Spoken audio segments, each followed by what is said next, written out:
उन्हें मुखाग्नि दी जाएगी, लेकिन जो अमिट छाप उन्होंने इस देश पर छोड़ी है प्रधानमंत्री के ही जरिए, वो लोगों के जहन में याद रहेगी। 18 जून 1923 जब उनका जन्म हुआ और आज 100 साल का ये जीवन जो अनेक संघर्षों से गुजरा है, वो आज इस मकाम पर पहुंचा है। प्रधानमंत्री अक्सर जिक्र किया करते थे उन घरेलू नुस्खों का जो मां बताती थी, क्योंकि इसी के दम पर एक दीर्घायु और आप चारों तरफ से कह सकते हैं एक ऐसा जीवन जो कि खुशहाल रहा, खूबसूरत रहा, संतोष के साथ आगे बढ़ा। और ये तस्वीरें जब प्रधानमंत्री नरेंद्र मोदी पहुंच चुकी है, यहाँ उन्हें को समर्पित किया जाएगा पार्थिव शरीर, अंतिम शैया पर लिटाने के लिए आगे ले जा रहे हैं। ये ऐसे मकाम पर शब्द साथ छोड़ देते हैं। देख रहे हैं मां, न इससे प्रभावी कोई शब्द हुआ है न कभी होगा। पार्थिव शरीर मां अपने अंतिम पड़ाव पर, जिसकी उंगलियों में, जिसके गोद में और हिंदू सनातन कई जीवन खिलते हैं, जो भी आज उसी मां को किए जाते हैं, अंतिम विदाई देने का वक्त आया है। अंजाम दिया जा रहा है। दुख की इस घड़ी में और प्रधानमंत्री के लिए एक लोग वहां पर दुख का ये समय है, क्योंकि प्रधानमंत्री के जीवन में परिवार के सामने सहानुभूति व्यक्त करते हुए, उनकी माताजी संवेदनाएं अपनी रखते हुए, जब जब प्रधानमंत्री गुजरात जाते थे, प्रधानमंत्री बनने मुख्यमंत्री को भी देख रहे हैं प्रधानमंत्री से बात करते हुए, अब यहीं पर वो तस्वीरें, वो दृश्य, अंतिम संस्कार का जो पूरा हिंदू रीति रिवाज से कार्यक्रम है वो संपूर्ण होगा और उसके बाद उन्हें मुखाग्नि दी जाएगी।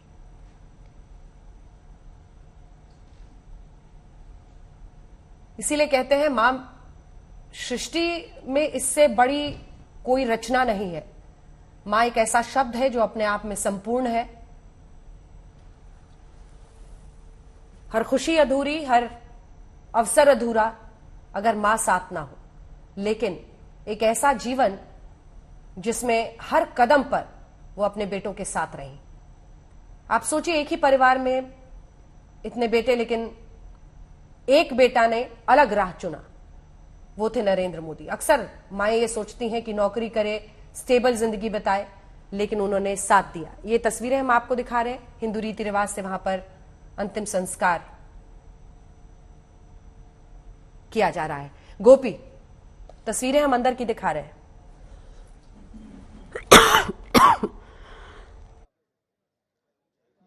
बिल्कुल अंजना, देखिए अंतिम संस्कार जो है वो इस वक्त किया जा रहा है। प्रधानमंत्री नरेंद्र मोदी पहुंचे हुए हैं, सुबह ही वो यहाँ पे पहुंचे थे और उन्हीं ने सबसे पहले जो माता की अंतिम यात्रा है उसी को शुरू किया और वहीं से जो उनका चेहरा था, ये सारी चीज़ें वो बयां कर रहा था। वो जो उनके साथ वाली, जो माँ के साथ वाला जो कनेक्शन है, वो अपने जो भाव है वो उनकी आंखें नम थी उनके चेहरे पे, क्योंकि देखिए पूरे परिवार में एक माँ ही ऐसी थी जिसके साथ का जिक्र प्रधानमंत्री ने आज अपने ट्वीट में किया।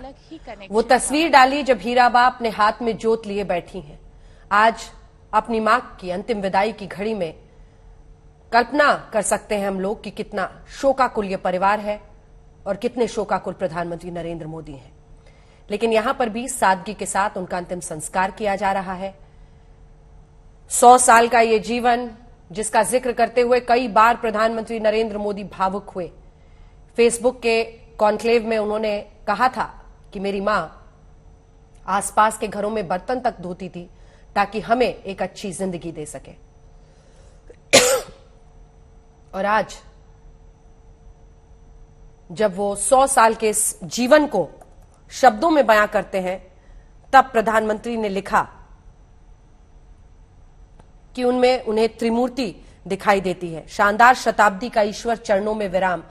मां में मैंने हमेशा उस त्रिमूर्ति की अनुभूति की है जिसमें एक तपस्वी की यात्रा, निष्काम कर्मयोगी का प्रतीक और मूल्यों के प्रति प्रतिबद्ध जीवन समाहित रहा है।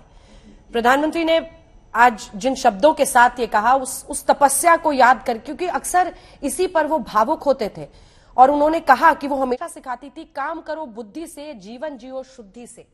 गोपी, अगर आप मुझे सुन पा रही हैं, पूरे रीति रिवाज से अंतिम संस्कार का जो कार्यक्रम है वो इस वक्त हो रहा है और कुछ ही देर में प्रधानमंत्री नरेंद्र मोदी मुखाग्नि देंगे अपनी मां को। उनके अन्य बेटे भी वहां पर उनके साथ है।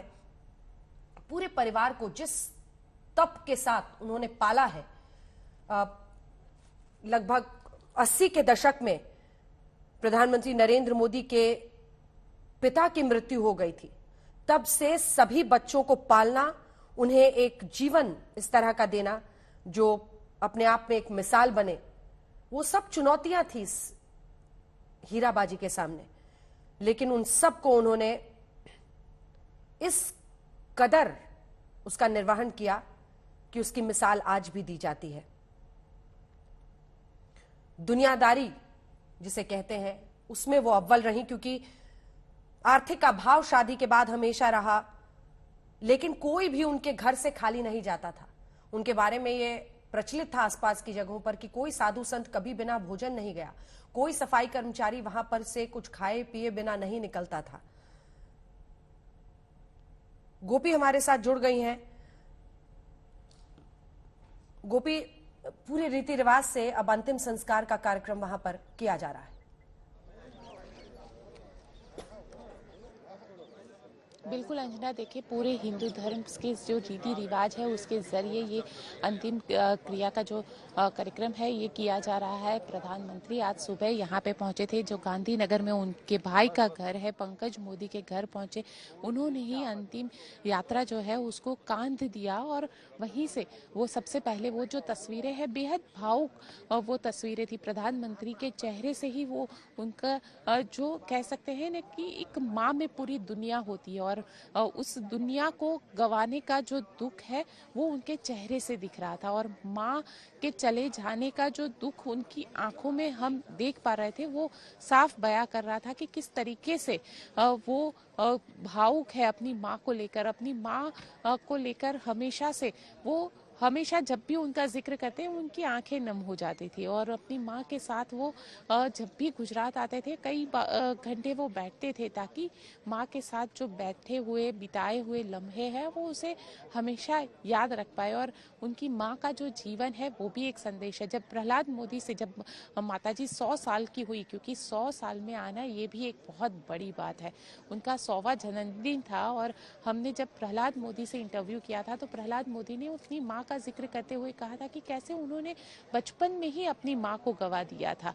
तो हीराबा ने बचपन से ही अपनी माँ को गवा दिया था। यहाँ तक कि जब हीराबा 13 साल की थी तब ही उनकी शादी कर दी गई थी उस वक्त में। और बहुत ही छोटी उम्र में शादी हो जाना, यहाँ पे आए तो मोदी परिवार में भी कई सारी जिम्मेदारियां वो उठाती थी। और देखिए जो वडनगर का जो घर है वहाँ पे भी हम लोग गए थे जहाँ पे नरेंद्र भाई का जन्म हुआ था। जो घर बहुत छोटा सा घर, 1 कमरे का घर है, वहाँ पे वो रहे। और किस तरीके से देखिए खुद के बच्चों को पालने का एक कह सकते हैं कि इतने पैसे भी नहीं थे कि खुद के बच्चों को पाल पाए। लेकिन प्रधानमंत्री ने जब अपना ब्लॉग लिखा तो प्रधानमंत्री ने पंकज मोदी के दोस्त अब्बास का जिक्र किया कि अब्बास उनके साथ रहते थे और अब्बास को भी वहीं पे अपने बच्चों के साथ साथ वही वो पालते थे। तो कहीं ना कहीं जिस तरीके से, और देखिए उनकी माताजी का अगर जिक्र किए तो परिवार को उन्होंने बांधे रखा। जो उनके परिवार के जितने भी लोग थे, क्योंकि ससुराल में आई तो ससुराल में भी जो उनके दूसरे परिवार के जो लोग थे, दामोदर दास जो उनके पिताजी है, उनके भाई बहन, उन सबको बांधे रखा। उनकी एक जिम्मेदारी जो है वो भी उन्होंने उठाई। खुद के जो 4 भाई बहन थे उसकी भी जिम्मेदारी हीराबा ने उठाई और अपने खुद के बच्चों को भी बड़ा किया। तो ये एक पूरी जिम्मेदारी के साथ उन्होंने अपने पूरे जीवन को व्यतीत किया। यहाँ तक कि जब 16 साल की उम्र में प्रधानमंत्री जब घर से गए तब भी वो काफ़ी भावुक थी, क्योंकि एक लम्हा जो रहता है बेटे के साथ, क्योंकि बेटे को अपने जीवन में आगे बढ़ना है, लेकिन माँ जो है, माँ कहीं ना कहीं दुखी थी। लेकिन जैसे जैसे बेटे की तरक्की देखती गई तो लगा कि कहीं बेटा एक अच्छी राह पर है। और वैसा ही जो है प्रधानमंत्री, देखिए आप, हमने तो 2012 तक अंजना ये देखा है कि जिस घर में वो रहती थी उस घर में सिर्फ पंखे के अलावा कुछ भी नहीं था। जिस घर में, जब प्रधानमंत्री खुद गुजरात के मुख्यमंत्री उस वक्त थे, खुद अपने छोटे भाई पंकज मोदी के साथ रहती थी, और पंकज मोदी का घर बिल्कुल 2 बेडरूम का घर था, छोटा सा घर, और उसमें भी वहाँ पे वो रहती थी, और उनकी एक अलग से वहाँ पे एक, हम कह सकते हैं कि एक बेड वहाँ पे उनका रहता था, और वहीं पे वो रहती थी।